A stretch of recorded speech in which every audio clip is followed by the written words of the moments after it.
Hello, class. Back with a couple more examples of calculating definite integrals using the Fundamental Theorem of Calculus.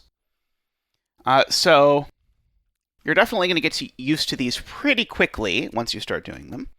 So I want here to find this integral from 0 to pi over 4 of secant squared of x. So again, remember, this thing that we're integrating, that we can think of as our little f. So that's the thing I need to find the antiderivative of. So I need to remember here what the antiderivative of secant squared is. Namely, the antiderivative of secant squared is going to work out to be tangent, because the derivative of tangent is secant squared, which means that this integral here is equal, by the fundamental theorem of calculus,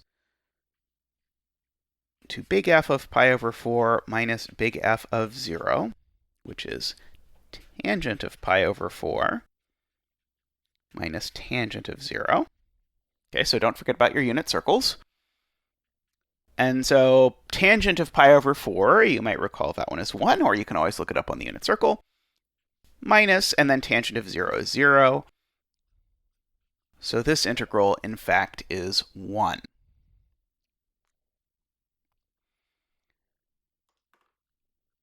Okay. Next up, I'm going to do something like this. So something like the integral from minus 3 to 3 of x times x plus 2. Okay, so here we don't know a super clean way to just directly take the antiderivative of x times x plus 2. So like with derivatives, often it was the case that we'd want to simplify the thing before we took the derivative. Here, it's the same deal. I want to simplify this thing before I take the antiderivative. So I can rewrite this as the integral from minus 3 to 3 of x squared plus 2x dx. Okay, and now once I've done that, I know how to take the antiderivative of this. Namely, the antiderivative of this is going to be x cubed over 3 plus x squared. And so since that's the antiderivative, the integral here is going to be f of 3 minus f of minus 3. F of 3 is going to be 9 plus 9 minus, and then f of minus 3 is going to be minus 9 plus 9. And so in particular, f of minus 3 is actually 0. Don't forget your parentheses. As always, when there's lots of minus signs running around, be super mindful of parentheses and be super mindful that you're keeping close track of what things are subtracted.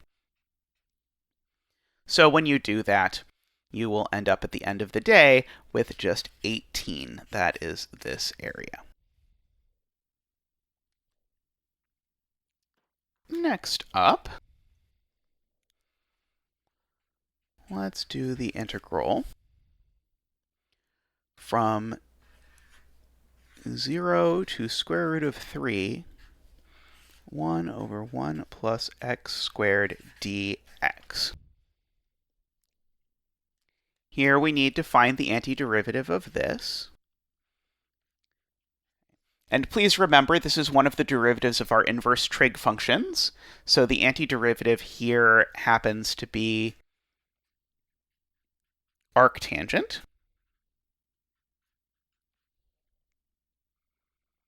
So when I go ahead and evaluate this, it's going to be equal to the inverse tangent of root 3 minus the inverse tangent of 0.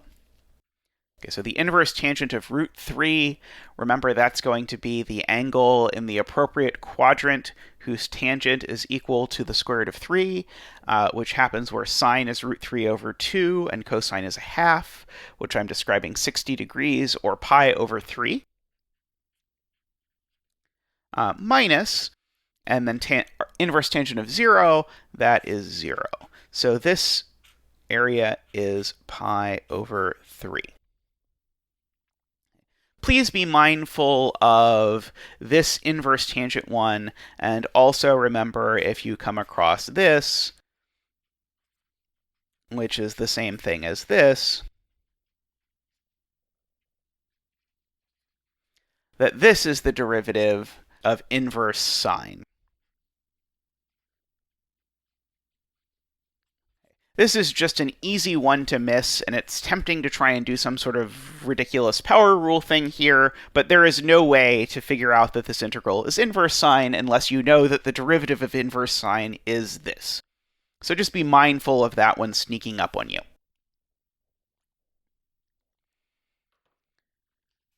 Okay. I'll do one more example of applying the fundamental theorem of calculus in this video, and then in the next video we'll start talking about applications. Okay, so here I want the integral from 1 to 4 of 2x minus 1 divided by the square root of x dx.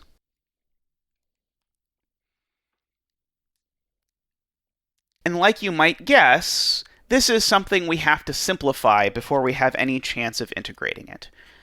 So I'm going to rewrite this as the integral from 1 to 4 of 2x over square root of x minus 1 over the square root of x. Okay, which is the integral from 1 to 4 of, and x divided by square root of x is square root of x, so this is 2 root x minus 1 over root x. And if I want to write this in a way that I can apply the power rule, because probably I'm going to want to apply the power rule, so this is going to be the integral from 1 to 4 of 2x to the 1/2 minus x to the minus 1/2 dx.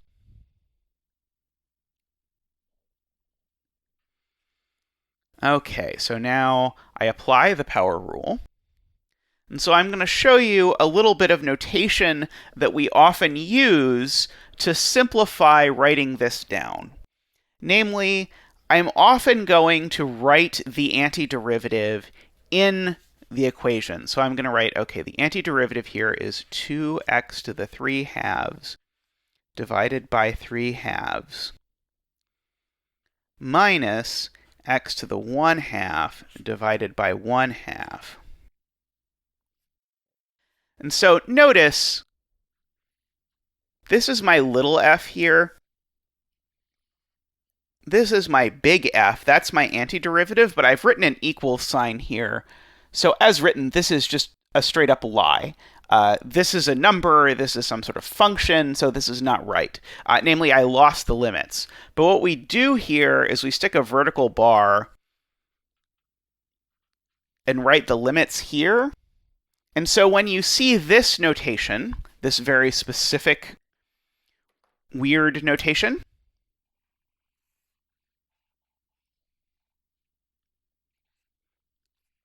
all this is saying is this thing is the antiderivative, but I still need to actually plug in the two endpoints to it and subtract them.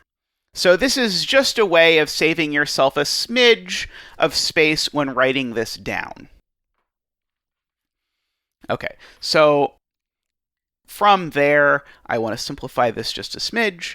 So this is 4/3 x to the 3/2 minus 2x to the 1/2, evaluated as x goes from 1 to 4, and that's how I'll read this, evaluated as x goes from 1 to 4.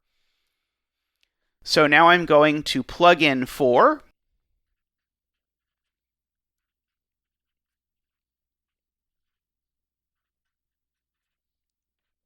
And then I'm going to subtract what I get when I plug in 1. So this is 4/3 times 1 to the 3/2 minus 2 times 1 to the 1/2.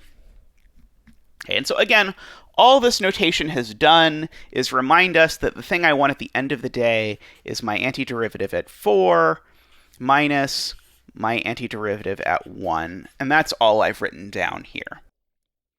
Okay, so now we need to do just a tiny bit of exponent calculation. So 4/3 of 4 to the 3 halves. What's 4 to the 3 halves?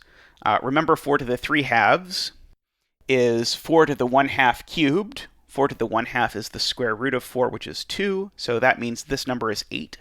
So this is 4/3 times 8 minus, that's just the square root of 4. So this is minus 2 times 2, which is 4.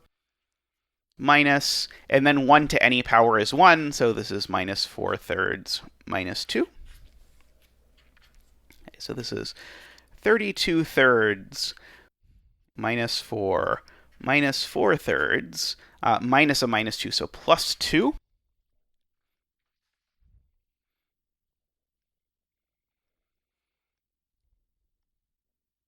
Okay, so then this is going to be, if I combine those, that will be 28/3 minus 2.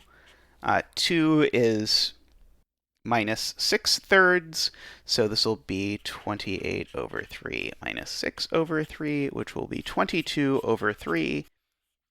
And that is our answer for this integral.